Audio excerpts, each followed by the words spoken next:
Zurubang, Ultimate Battle Royale of Everything and More. Battle 18. Act 1. The arena opens. The dome manifests with a sound like 1,000 hardcovers slamming shut simultaneously, a deep, papery thunder that ripples outward into a resonant hum, as if the air itself is reading aloud in a language older than speech. Inside, the biome assembles. Towering shelves of dark mahogany stretch upward 40-50 meters, their ladders spiraling into shadow. Mountains of open books litter the marble floor like fallen birds, their pages rustling in a wind that shouldn't exist. A grand reading table the size of a tennis court dominates the center, stacked with encyclopedias and atlases. Candelabras of green brass flicker between the aisles. The smell is unmistakable. Old paper, leather, dust, and ambition. A gigantic bibliothèque, the kind of place where knowledge goes to become dangerous. Zurubang descends from a hovering lectern, his golden coat billowing, all 4 arms adjusting spectacles he doesn't need. He holds a massive leather-bound book in his lower hand and slams it shut with his upper right. "Tonight," he announces, his voice reverberating through every shelf, "we find out who's well-read and who gets read their last rites." Millions of spectators fill the impossible galleries above, scholars, warriors, interdimensional tourists, and a surprisingly large contingent holding foam fingers shaped like bookmarks. Zurubang opens the roster. F tier! From the pages of Dickensian London, Jack Dawkins, the artful dodger, the prince of pickpockets, the boy who'd steal your watch while shaking your hand. Jack Dawkins materializes mid-stride, top hat slightly too big, coat slightly too long, fingers already twitching. He looks around, whistles low, and immediately pockets a brass bookmark from the nearest shelf. He tips his hat to the crowd with a grin that says, "I've already stolen something from 3 of you." F tier! From the sterile halls of the Oregon State Hospital, Nurse Ratched, the white angel of control, the quiet tyrant, the woman who medicates your free will. Nurse Ratched steps into the arena with clinical precision, her white uniform impossibly crisp against the dusty chaos of the library. She surveys the space as if it's an unruly ward. Her clipboard is already in hand. She does not smile. She never smiles. The crowd goes quiet for a moment. Someone in the third balcony whispers, "She reminds me of my school principal." Several thousand spectators nod. D tier! From the circuits of Dr. Wily's mechanical army, Snake Man, the serpentine soldier, the slithering striker, the robot master who never blinks because he can't. Snake Man lands in a coil, his green and yellow armor gleaming under the candlelight. He hisses, not because he's menacing, but because that's his default audio output. He sends 3 surge snakes skittering across the floor as a greeting. They bump into a stack of Tolstoy and circle back. C tier! From the darkest dungeons of the Forgotten Realms, the Mimic! The false promise, the chest that bites back, the reason adventurers have trust issues. A large ornate treasure chest materializes near the grand reading table. It sits there, perfectly still, perfectly innocent. Its brass fittings gleam invitingly. Nobody is fooled. The crowd roars with knowing laughter. One tongue, wet, grotesque, absurdly long, flicks briefly from beneath the lid, then vanishes. C tier! From the kingdom of Atlas, the frozen heart of Remnant, Weiss Schnee, the Ice Queen, the heiress of glyphs, the rapier that sings in Sub-Zero. Weiss materializes in a perfect fencing stance, Myrtanaster drawn, her white hair catching candlelight like a blade of its own. She scans the arena, sees the dusty chaos of the library, and visibly suppresses a twitch. "This place needs organization," she mutters. She notices Jack Dawkins eyeing her tiara. Her glare could frost steel. B-tier! From the depths of the sunken valley Ashina, the guardian ape, the sword in a head horror, the beast that won't stay dead, the primate who brings his own sword and his own head. The guardian ape crashes through 3 bookshelves at once, screaming, a raw, guttural shriek of pure animal fury. Pages fly everywhere. A cascade of Shakespeare and Cervantes buries a section of the floor.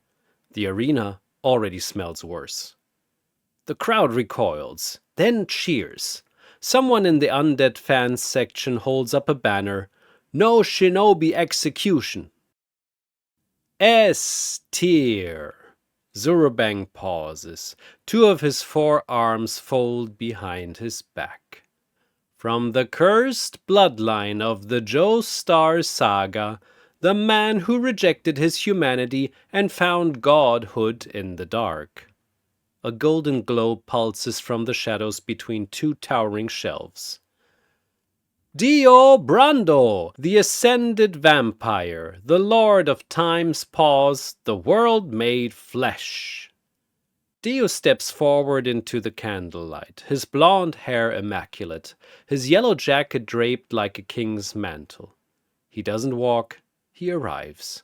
His eyes sweep the roster with the casual contempt of someone who's already decided who dies first and in what order. A copy of A Paradise Lost sits on the shelf beside him. He glances at it and smirks. "How fitting," he says. "A library, the only thing I enjoy more than stopping time, is watching inferiors realize they've run out of it." Jack Dawkins across the arena mutters, "Bit full of himself, innit?" S tier. The ground shakes. Something lands on the grand reading table hard enough to crack the marble beneath it. From the farthest gutters of the DC cosmos, Lobo, the main man, the last Charnian, the bastard who killed Santa Claus and got away with it.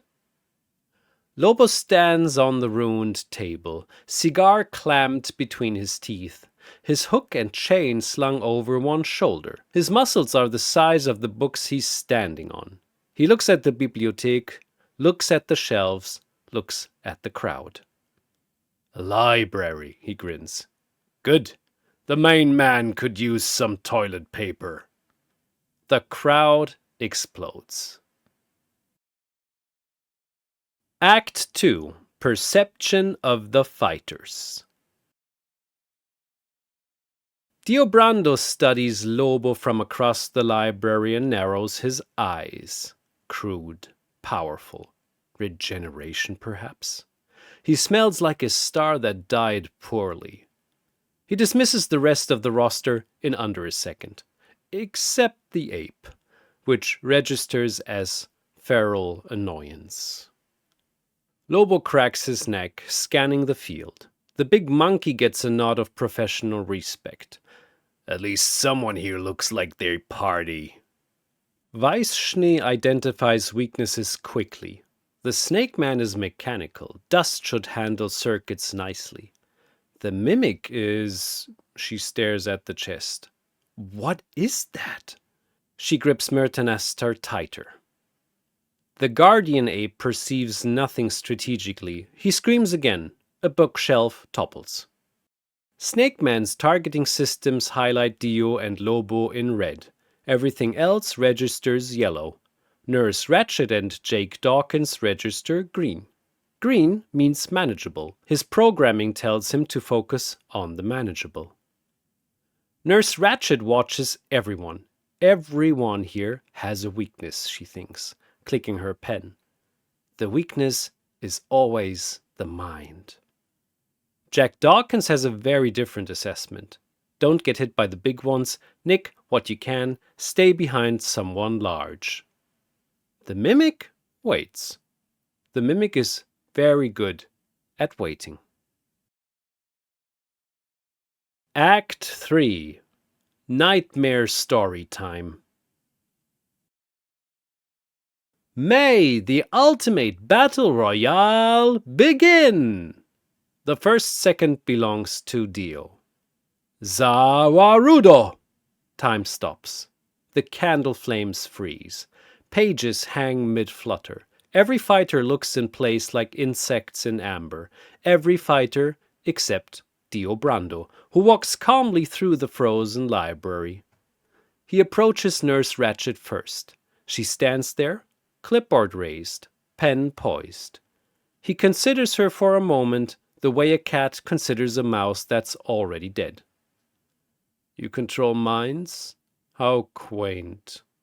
He flicks her forehead with one finger. A casual, contemptuous strike, carrying the full force of a vampire beyond human limits.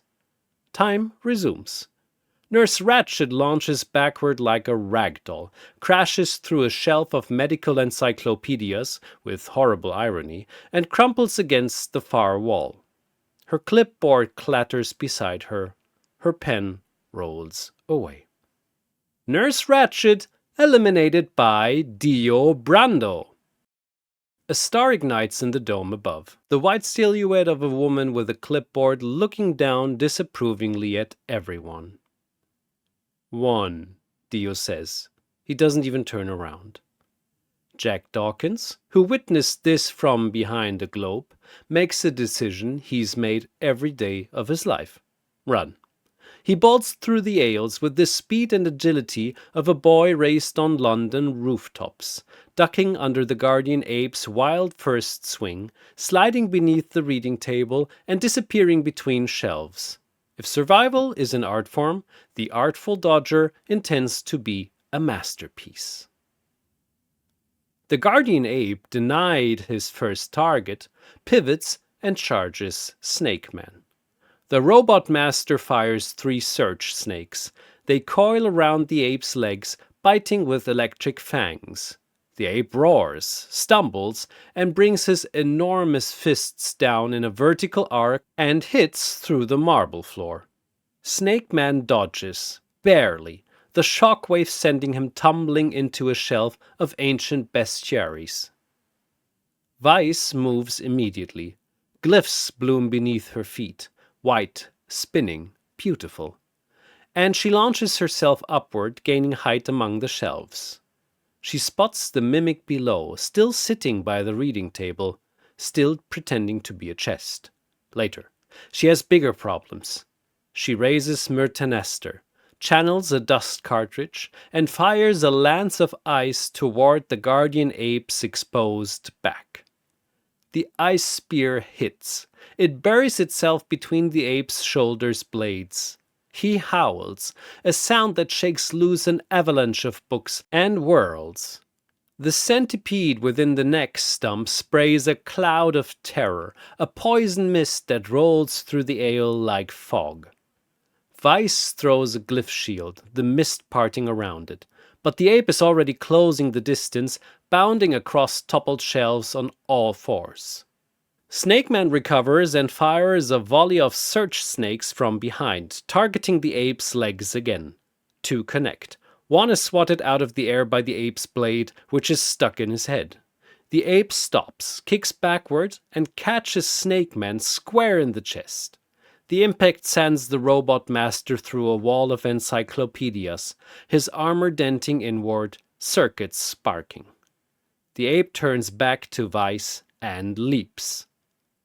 She summons a glyph beneath him, a time dilation glyph, slowing his descent just enough to pirouette aside. Myrtanesta flashes 3 times. Rapier strikes to the ape's midsection, each one precise, each one trailing ice. The ape staggers, frost crawling across his torso. But he's fought a shinobi who could deflect lightning. He pushes through, swings wide. And Weiss takes the palm of the huge hand across her left side. She gasps, flies sideways, crashes into the grand reading table. Ribs cracked, aura flickering. Meanwhile, Lobo watches from atop a shelf, smoking his cigar, genuinely entertained. "Not bad, monkey," he says. Then he notices Dio approaching from the opposite end of the library, walking slowly, hands in pockets. Two S-tiers lock eyes across a canyon of bookshelves. "You," Dio says, "are almost worthy of my attention." Lobo drops from the shelf, landing hard enough to crater the floor. "Almost? Fangface, the main man's been the whole damn show since before your mama figured out garlic." He hurls his hook and chain with enough force to level a building. Dio catches it, and the chain wraps around his forearm. Lobo grins. Dio grins. Lobo yanks, and Dio yanks back. The chain snaps taut between them, and for one absurd moment, two cosmic tier killers play tug-of-war in a library. The shelf between them explodes. During this clash of titans, Jack Dawkins has been doing what Jack Dawkins does best, surviving by being invisible. He creeps through the deepest aisles, pocketing loose coins from the floor, there are always loose coins, and nearly steps on the mimic. The treasure chest sits in the aisle, gleaming, beautiful, tempting.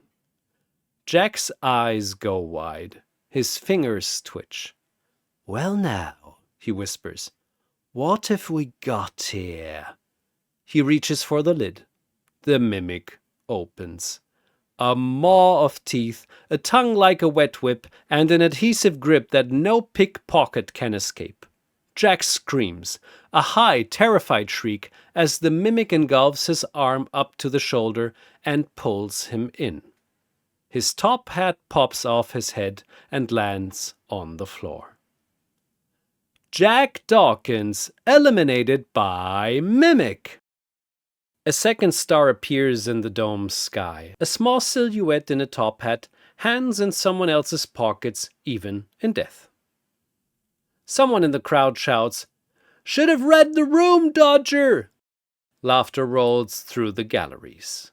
The mimic burps, then reshapes itself into a stack of books, adapting to the biome. Clever girl.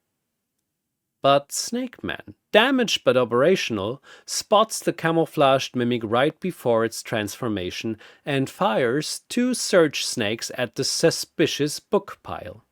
The mimic shrieks, unfolds into its true form, a grotesque mass of teeth, tongues, and fleshy pseudopods, and launches itself at Snake Man. The robot master dodges left, fires again, but the mimic is fast, closing the distance with hideous, skittering speed. It latches onto Snake Man's leg and bites down. Metal shears, sparks fly. Snake Man crashes to the floor, his left leg being devoured by the creature. He fires one last surge snake, point blank, into the mimic's maw. It detonates inside, blowing the creature open. The mimic collapses, twitching, dead. Mimic, eliminated by Snake Man. A third star rises, the silhouette of a treasure chest, lid open, tongue lolling, a cautionary constellation. Snake Man tries to stand, fails. He's missing a leg. He crawls toward a shelf, propping himself up.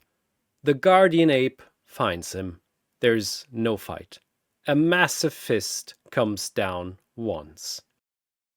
Snake Man eliminated by Guardian Ape. A fourth star, green and mechanical, joins the others. Act 4. Endgame. Remaining fighters: Dio Brando, unscratched, amused, chain still wrapped around his forearm like a trophy. Lobo, bruised, grinning, bleeding from a cut above his eye that's already healing, missing half his cigar. Guardian Ape, frost-bitten torso, 2 surge snake burns on legs, screaming, always screaming. Weiss Schnee, cracked ribs, aura dangerously low, still standing, barely. Weiss knows the math. She can't fight either S-tier. The ape nearly killed her already, but she's a Schnee, and Schnees don't hide in bookshelves. She summons her last full glyph, and conjures her Arma Gigas. The spectral knight materializes behind her, towering, sword raised, ice blue and magnificent. The guardian ape turns, sees the knight, charges. Arma Gigas meets the ape head-on. Spectral blade clashes against rusted steel. The impact sends shockwaves through the library. Shelves topple in domino chains. The ape fights with raw fury, but the Arma Gigas fights with precision. Each strike calculated, each parry clean. Weiss, gasping, channels the last of her aura into a single command. Finish it. The spectral knight raises its blade two-handed, both arms trembling with summoned weight, and brings it down in one perfect ringing arc. The ape's roar cuts off mid-breath. Guardian Ape, eliminated by Weiss Schnee. The crowd erupts. A 5th star, a hulking primate silhouette, blazes into the sky. The undead fan section weeps openly. But the effort breaks Weiss. Her aura shatters with an audible chime. The Arma Gigas dissolves. She drops to one knee, breathing hard. Dio and Lobo have stopped fighting. They both look at her. Impressive, Dio admits, for a child. Lobo shrugs. Cute sword. Weiss raises Myrtanasta one last time. Her hand shakes. She charges, a final lunge. Everything she has, a thrust aimed at Dio's throat. Dio stops time. He sidesteps. He admires her frozen form mid-lunge, the determination in her eyes, the precision of her form, the ice crystals still trailing from Myrtanaster's tip. Magnificent posture, he says, wasted on mortality. Time resumes. Dio strikes once, an open palm to her sternum. Weiss flies backward, hits the base of a toppled shelf, and doesn't get up. Weiss Schnee, eliminated by Dio Brando. A 6-star, white and elegant, rapier raised, takes its place in the growing pantheon above.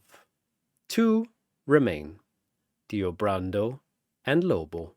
Vampire god and unkillable bounty hunter. The library is in ruins around them. Broken shelves, scattered pages, craters in marble, candlelight flickering across the destruction. You regenerate, Dio observes. Yep. As do I. Neat. Lobo lights a new cigar from a still-burning candelabra. So we gonna do this the fun way, or the real fun way? Dio smiles. Not his arrogant smile, his honest one. Zawarudo! Time stops. Dio unleashes a barrage of strikes, fists, knees, a devastating kick that sends Lobo through the last standing bookshelf.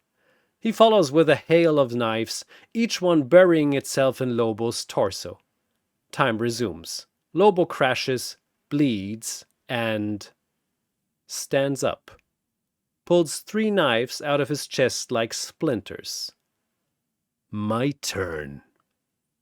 Lobo swings his chain in a wide arc. Dio ducks, but the hook catches a massive bookshelf behind him, and Lobo yanks it down on top of him. 15 tops of mahogany and literature. Dio bursts out, coat torn, eyes blazing crimson. They collide, fist against fist. The shockwave blows out every candle in the arena. For 30 seconds, in near darkness, the only light comes from the 6 stars above and the red glow of Dio's eyes. Dio stops time again, and again, and again. Each time he dismantles Lobo, tears limbs, crushes bone, obliterates tissue. Each time, seconds after time resumes, Lobo regenerates, angrier, faster, laughing. "You can't kill me, pretty boy," Lobo roars, his arm regrowing mid-sentence. "Nobody can kill me. I got banned from the afterlife." Dio's jaw tightens.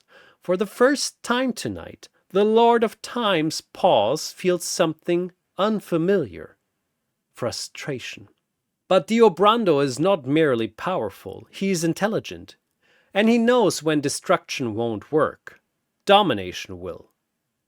He stops time again. He doesn't strike, he places both hands on Lobo's temples. When time resumes, the full psychic pressure of a century-old vampire, a being who bent entire bloodlines to his will, presses into Lobo's mind. A flesh bud begins to form. Lobo's eyes go wide. His body resists, his Charnian physiology rejecting the invasion like an immune system fighting a virus. He stumbles, grunts, grabs his own head. Then he headbutts Dio in the face. "Only one main man here, frag face!" The hook and chain whips around Dio's throat. Lobo pulls him close, grabs the world's summoning arm, and, with a sickening crack, breaks it at the elbow. Dio screams. For the first time tonight, Dio Brando screams. Lobo lifts Dio by the throat, slams him through the marble floor, and drives the chain hook clean through his chest. Then he rips upward. The library falls silent. Dio Brando eliminated by Lobo. A 7th star, golden, imperious, frozen mid-pose, joins the constellation. Even as a star, Dio looks annoyed. Act 5. Victor. Winner, Lobo! The crowd goes absolutely berserk. The galleries shake. Books fall from the few remaining shelves like confetti. The foam bookmark fingers wave in unison. Lobo stands in the center of the ruined bibliothèque, cigar somehow still lit, coat shredded, covered in his own blood and Dio's. He looks up at the 7 stars above. The nurse, the pickpocket, the chest, the robot, the ape, the Harris, and the vampire, and raises his middle finger to all of them. "See ya, never," he says to no one in particular. Then he kicks an atlas across the floor and walks toward the arena's edge. "The main man needs a drink, and a steak, and another drink." High above, Zurubang watches from his lectern, all 4 arms folded, a satisfied grin on his face. He closes the massive leather-bound book, Battle 18 embossed on its spine, and slides it into a shelf that wasn't there a moment ago. "Knowledge is power," Zurubang muses, adjusting his coat. But tonight, power was power. He turns toward the next shelf. It's empty, waiting, because there's always a next battle.